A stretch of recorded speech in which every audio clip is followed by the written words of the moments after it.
Durante séculos, um feroz debate se enfureceu dentro do cristianismo. O apóstolo Paulo defendeu os ensinamentos de Jesus ou os corrompeu.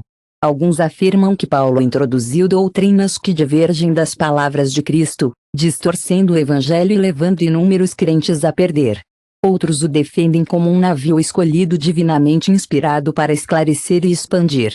O debate sobre se Paulo confirmou ou corrompeu os ensinamentos de Jesus se resumiu há séculos. Alguns afirmam que Paulo introduziu doutrinas que divergem dos ensinamentos de Cristo, distorcendo o evangelho e levando inúmeros crentes a desviar. Outros o defendem como um vaso escolhido divinamente inspirado para esclarecer e expandir a mensagem da salvação. Esta não é uma discussão trivial. Não é mera especulação teológica. Trata-se de verdade versus decepção, salvação versus confusão. Se Paulo contradiz Jesus, seus escritos são uma distorção perigosa da fé. Se ele confirmou os ensinamentos de Cristo, rejeitar que Paulo está rejeitando a palavra de Deus. Gálatas 1:8 avisa, mas se alguém prega um evangelho diferente daquele que pregamos, que essa pessoa seja amaldiçoada. As palavras de Paulo promovem a ilegalidade, reivindicando, a graça permite que outros rejeitem Paulo, insistindo que ele contradiz em Jesus e deveriam ser removidos das Escrituras. Paulo rejeitou-se a posição de scriptis é perigosa. Não se trata de opiniões pessoais, tradições denominacionais ou raciocínio humano. É sobre o dividir corretamente a palavra de Deus e garantir que não sejamos enganados nesses últimos dias. Ao examinarmos essas 5 alegações chocantes, seja atento, seja antitexto em tudo contra as Escrituras. Não deixe ninguém enganar você. A verdade é importante demais para ignorar. Vamos começar com a primeira reivindicação, justificativa pela fé versus obras. Esta é uma das perguntas mais debatidas em O cristianismo é a salvação. Como exatamente uma pessoa é feita diante de Deus? Jesus falou claramente sobre obediência, justiça e a necessidade de fazer a vontade do Pai. Os escritos de Paulo enfatizam a salvação pela fé, além das obras da lei.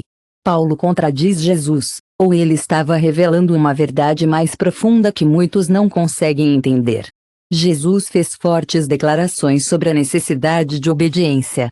Ele disse em Mateus 7:21, nem todo mundo que diz, Senhor, Senhor, entrará no reino dos céus. Somente aqueles que fazem a vontade de meu Pai que está no céu o farão. Ele não disse, aqueles que simplesmente acreditam, mas sim, aqueles que fazem a vontade de Deus. Isso também é reiterado quando perguntado pelo rico jovem governante em Mateus 19:21, nem todo mundo que diz, Senhor, Senhor, entrará no reino dos céus, mas aquele que faz a vontade de meu Pai que está no céu. Ele não disse, aqueles que simplesmente acreditam, mas sim, aqueles que fazem a vontade de Deus. 1:17 O que deve ser feito para herdar a vida eterna. Jesus respondeu, se você entrar na vida, mantenha os mandamentos. Essas declarações indicam claramente que é necessária a obediência aos mandamentos de Deus. No entanto, a posição de Paulo em suas cartas parece diferir. Ele declarou com ousadia em Romanos 3:28, pois sustentamos que um é justificado pela fé, além das obras da lei.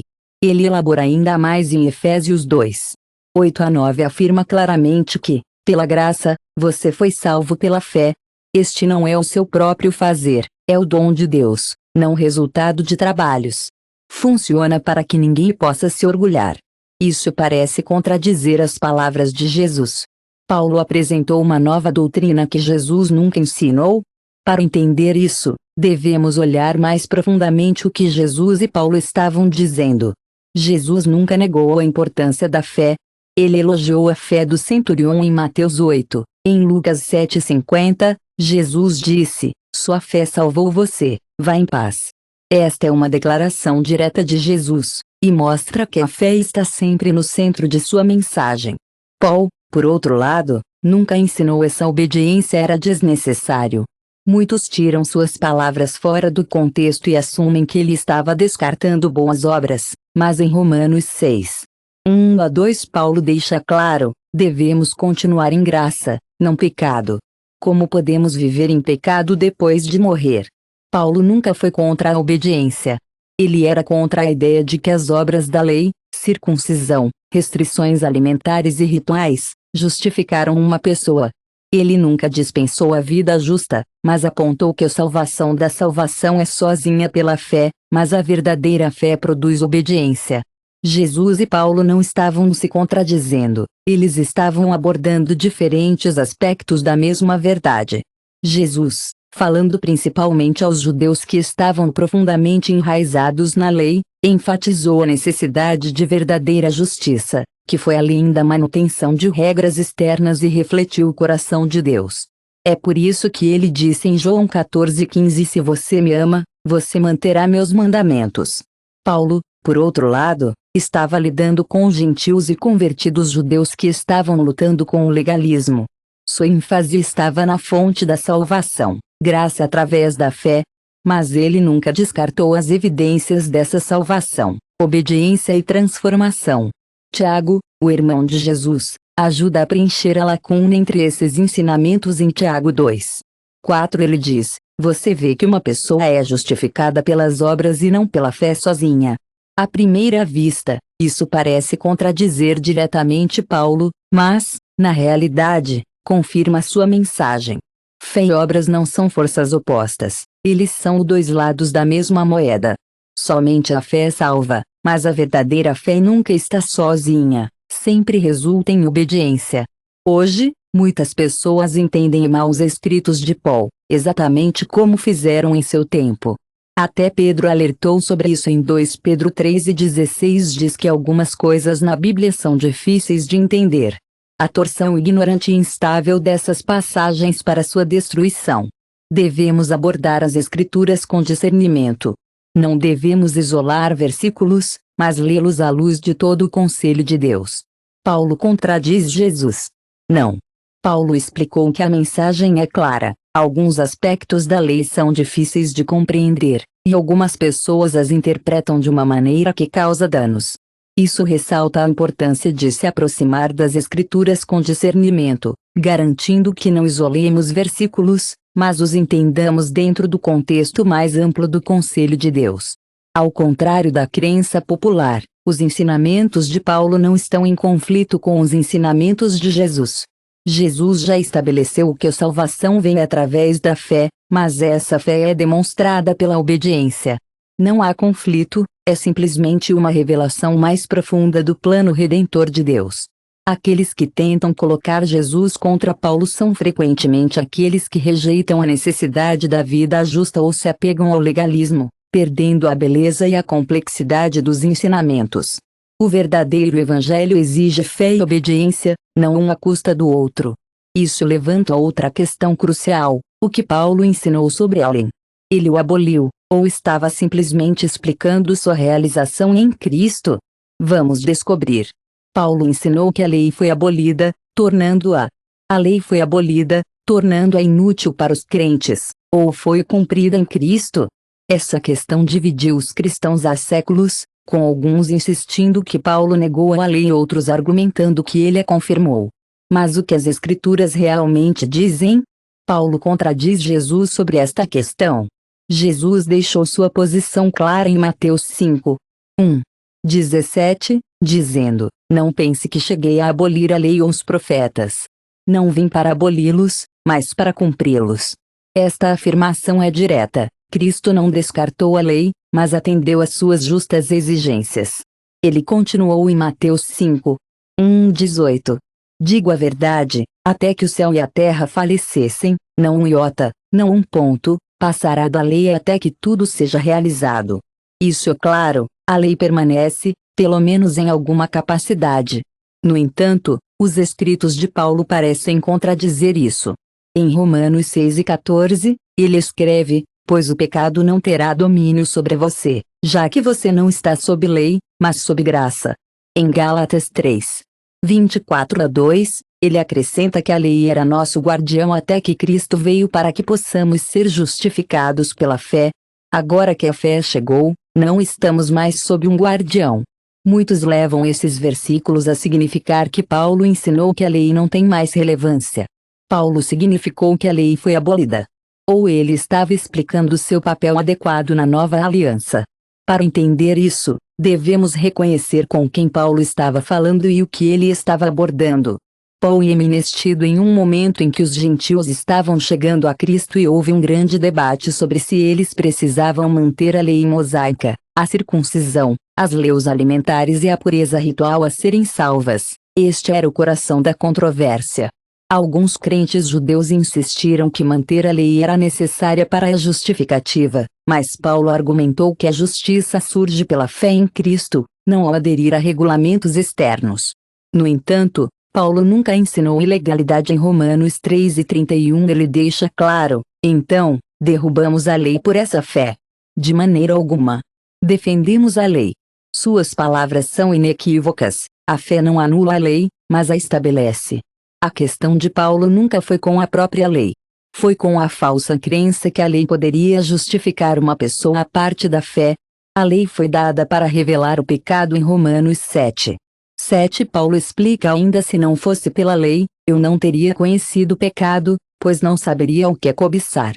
Se a lei não tivesse dito, você não deve cobiçar, a lei agiu como um espelho mostrando à humanidade seu estado pecaminoso e a necessidade de um Salvador.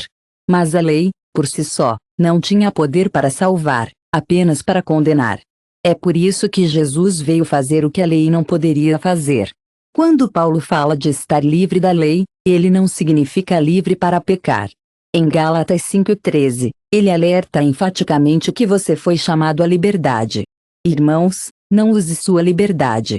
Em vez disso, sirvam ao outro através do amor.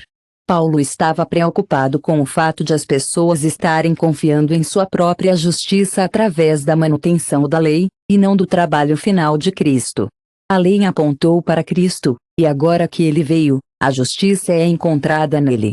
Alguns argumentam que, se a lei é ainda, os crentes devem seguir todos os 613 mandamentos, incluindo os sacrifícios de animais. No entanto, a lei foi dividida em categorias: moral, cerimonial e judicial. A lei moral, como os 10 mandamentos, é eterna e reflete a natureza de Deus. A lei cerimonial, como os sacrifícios e restrições alimentares, apontou para Cristo e foi cumprida nele. É por isso que Paulo poderia dizer em Colossenses 2:6, é claro que ninguém deve julgar você sobre comida e bebida, festivais, novas luas ou sábados. A lei judicial se aplicava a Israel como uma nação teocrática e não é vinculativa para os crentes da nova aliança.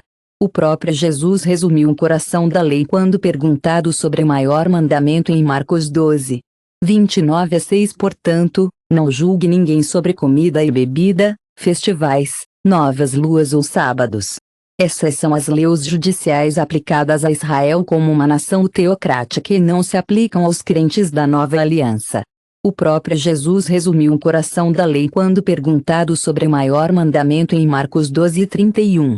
Ele respondeu: o mais importante está aqui, ó Israel, o Senhor, nosso Deus, o Senhor é um, e você amará o Senhor seu Deus de todo o coração, com toda a sua alma, com toda a sua mente e com toda a sua força. O segundo é o seguinte: você amará seu vizinho como você mesmo. Não há outro mandamento maior que estes. Então, Paulo aboliu a lei? Não. Paulo não eliminou a lei, foi redefinida para se alinhar com os ensinamentos de Cristo. Não é um meio de salvação, mas um guia que revela o pecado e nos leva a Cristo. Os crentes não estão sob a lei da antiga aliança como um sistema de justificativa. No entanto, isso não significa que eles sejam livres para ignorar os padrões de justiça de Deus. Em vez disso, eles são chamados a viver pelo Espírito, que cumpre os requisitos justos da lei de uma maneira nova e viva. Esse mal-entendido da lei levou muitos a perigosos.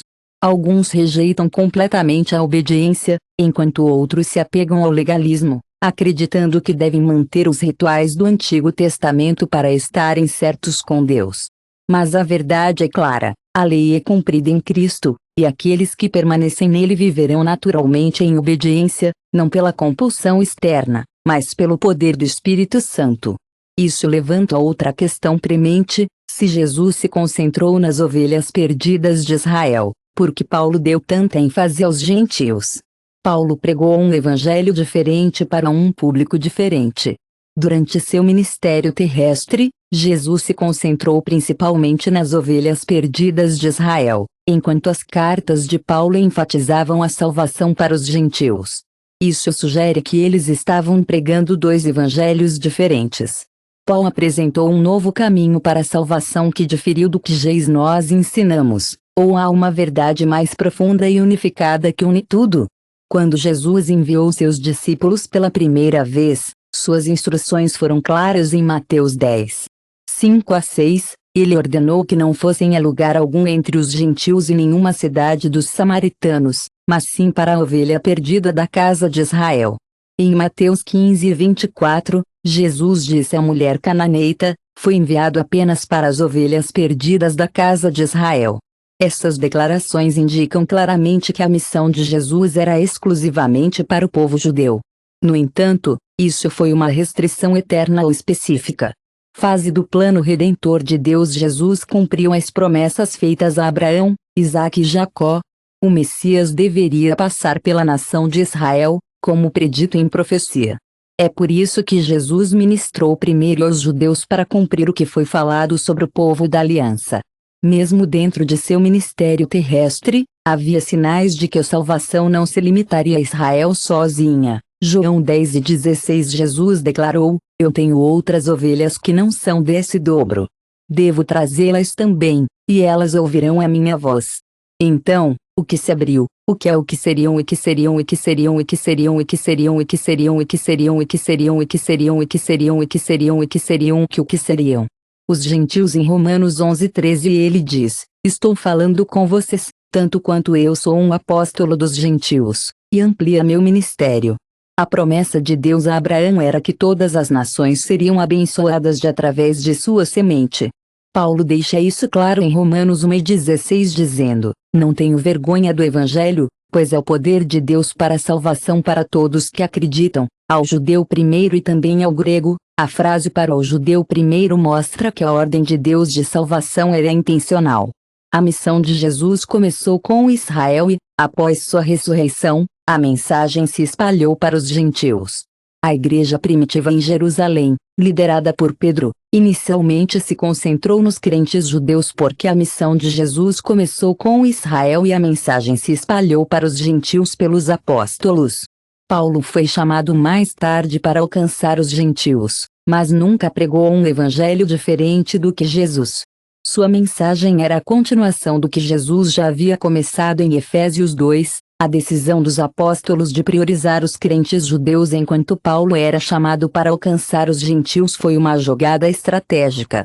Paulo nunca pregou um evangelho diferente de Jesus. Sua mensagem foi uma continuação da obra de Jesus, conforme descrito em Efésios 2, 14-15. Paulo deixou claro que ele é a nossa paz, tendo nos tornado quebrando um muro divisor de hostilidade através da abolição da lei dos mandamentos expressos em ordenanças. Seu objetivo era criar um novo homem no lugar dos dois, fazendo as pazes. O propósito sempre era unidade, não caminhos separados para judeus e gentios, mas uma família em Cristo. A igreja primitiva lutou com a mudança, e muitos crentes judeus tiveram dificuldade em aceitar que os gentios poderiam ser salvos sem seguir a lei mosaica.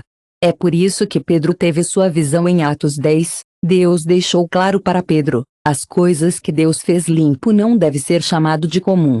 Isso levou Pedro a pregar o Cornílias gentil e testemunhar o Espírito Santo cair sobre os gentios, assim como os judeus. Essa foi a confirmação de Deus de que a mesma salvação foi para os dois grupos. Paulo não estava substituindo a mensagem de Jesus, ele estava expandindo para cumprir o que o próprio Jesus já havia desencadeado. Seus ensinamentos sobre a inclusão gentil não eram sua invenção, mas foram preditos pelos profetas em Isaías 49. Deus fala da missão do Messias: "É uma coisa muito leve que você deve ser meu servo para elevar as tribos de Jacó e trazer de volta a preservação de Israel. Eu farei você como uma luz para as nações, para que minha salvação possa chegar ao fim da terra." Jesus veio como essa luz, e Paulo era apenas o vaso levando para as nações. No entanto, Paulo também ficou claro que Deus não havia abandonado Israel em Romanos 11. Quando ele pergunta, Deus rejeitou seu povo? O próprio Paulo era judeu e sofreu com a rejeição de seu povo a Cristo. No entanto, ele explicou que o endurecimento temporário deles permitia que os gentios entrassem e, com o tempo, Israel também retornaria. O plano de salvação nunca foi sobre substituir Israel. Era sobre expandir o reino de Deus para incluir todos os que acreditavam. Esta era a posição de Jesus e Paulo. Pregar mensagens diferentes. Primeiro, a missão de Jesus era para os judeus, cumprindo as promessas da aliança de Deus. Após sua ressurreição, a missão se expandiu para incluir os gentios, como Deus sempre pretendia. Paulo não estava criando um novo evangelho, ele estava garantindo que o evangelho de Jesus chegasse a todas as nações. O mesmo Jesus que disse a seus discípulos para ir a Israel também os ordenou em Mateus 28. Vá, portanto, faça discípulos de todas as nações. Este era o plano o tempo todo. Isso nos leva a outro tópico controverso, os ensinamentos de Paulo sobre as mulheres no ministério. Ele restringiu o papel deles ou foi incompreendido? Alguns argumentam que Jesus fortaleceu as mulheres enquanto Paulo as restringia. Outros dizem que os ensinamentos de Paulo foram incompreendidos e que ele era um defensor das mulheres que servem na igreja. A verdadeira questão é, não há contradição aqui. Paulo estava simplesmente abordando diferentes preocupações em diferentes contextos.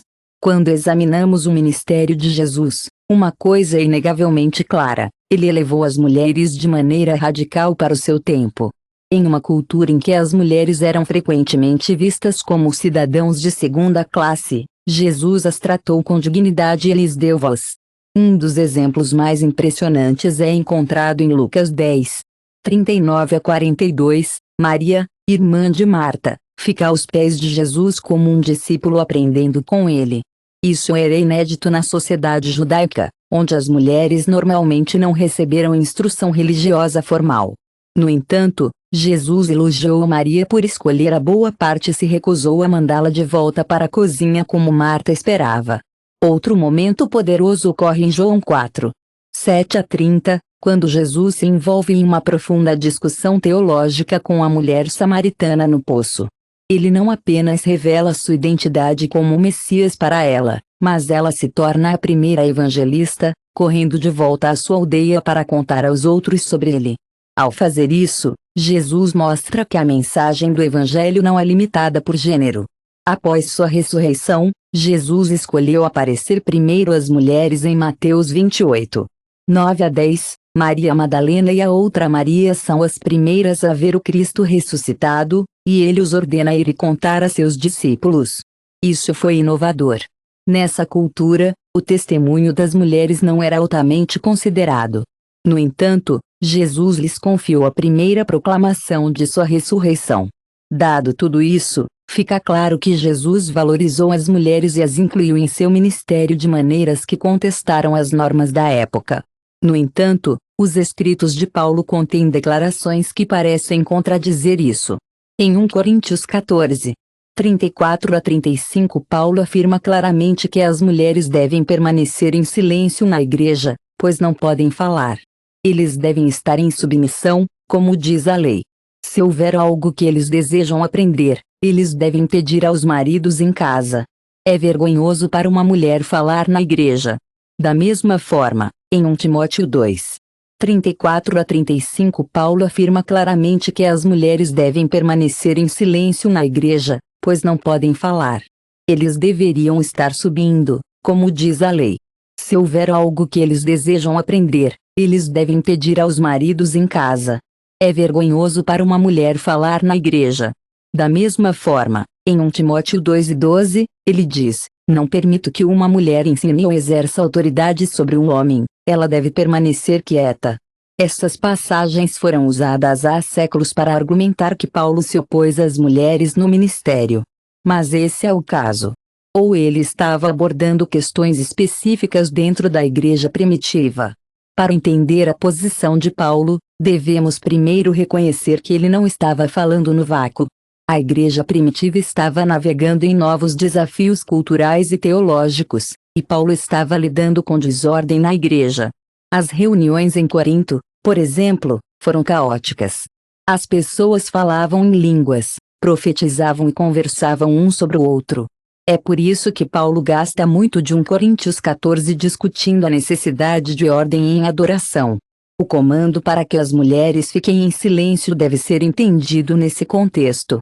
Paulo não estava proibindo todas as mulheres de falar, mas abordando uma questão específica de discurso disruptivo na igreja. Além disso, Paulo não era opaciede às mulheres envolvidas no ministério, como algumas reivindicam em Romanos 16. Foibe é elogiado como diácono da igreja no século. O termo diácono denota mais do que um mero servo, isso significa uma posição oficial dentro da igreja. Priscila e seu marido Aquila são elogiados por seu papel no ensino de Apolos em Atos 18. 26. Paulo não a repreendeu pelo ensino, em vez disso, ele a reconheceu como um trabalhador em Cristo. Além disso, em Romanos 16, 7, Paulo reconhece claramente Junia como um colega trabalhador em Cristo, referindo-se a ela como excelente entre os apóstolos. Isso é significativo porque ser um apóstolo foi um papel de liderança, e Paulo reconhece Junia como alguém que tem uma grande estima entre os primeiros crentes. Então, se Paulo elogia as mulheres no ministério, por que ele dá a esses comandos restritivos em certas passagens? A resposta está no contexto cultural e situacional. A igreja em Éfeso, onde Timóteo estava pastoreando, estava enfrentando falsos ensinamentos e influências dos cultos pagãos. As mulheres costumavam ter papéis espirituais dominantes. Os estudiosos afirmam que Paulo estava abordando um problema específico de mulheres não treinadas, espalhando desinformação, não emitindo uma proibição de mantas da liderança feminina. Paulo também estava preocupado com a ordem de culto. Ele não estava contradizendo Jesus, mas abordando questões específicas para certas igrejas naquele momento. Se Paulo realmente acreditasse que as mulheres deveriam ficar em silêncio o tempo todo, ele não teria reconhecido líderes femininas na igreja. Os ensinamentos de Paulo estão alinhados com as ações de Jesus. Jesus abriu a porta para as mulheres servirem, e Paulo afirmou isso. Ele também abordou situações em que a ordem e a solidez doutrinária foram ameaçadas. A chave é o equilíbrio, reconhecendo a liberdade e a responsabilidade que acompanham o ministério. Isso nos leva a outra área crítica de debate. Jesus e Paulo apresentaram expectativas conflitantes sobre o retorno de Cristo. É claro que Jesus e Paulo deram mensagens conflitantes. Jesus sugeriu um retorno iminente dentro da vida de seus discípulos, enquanto Paulo mais tarde pregou um período de espera mais longo. Isso levou a confusão e especulação, com alguns até questionando se Paulo alterou a mensagem de Cristo. Mas Paulo contradiz Jesus nesta questão, ou há uma verdade mais profunda que une seus ensinamentos? Jesus falava frequentemente sobre seu retorno, e suas palavras carregavam um senso de urgência. Em Mateus 24:34 ele declarou: "Garanto-lhe que esta geração não falecerá até que todas essas coisas ocorram." Muitos foram perplexos com esse versículo, pois parece sugerir que o retorno de Jesus ocorreria dentro da vida de seus ouvintes. Essa ideia é reiterada em Marcos 9. Em Marcos 9, Jesus afirma claramente que alguns não provarão a morte até que vejam o reino de Deus depois que ela veio com o poder. Isso levou muitos a acreditar que Jesus estava prevendo seu retorno nessa geração do primeiro século. A questão permanece: ele estava enganado ou estamos entendendo mal suas palavras? Paulo, por outro lado, fala do retorno de Cristo como algo que pode acontecer em breve, mas também avisa os eventos que devem ocorrer primeiro em 2 Tessalonicenses 2. 2-3, não se deixe enganar. Esse dia não virá a menos que a rebelião chegue em primeiro lugar e o homem da ilegalidade seja revelado, filho da destruição.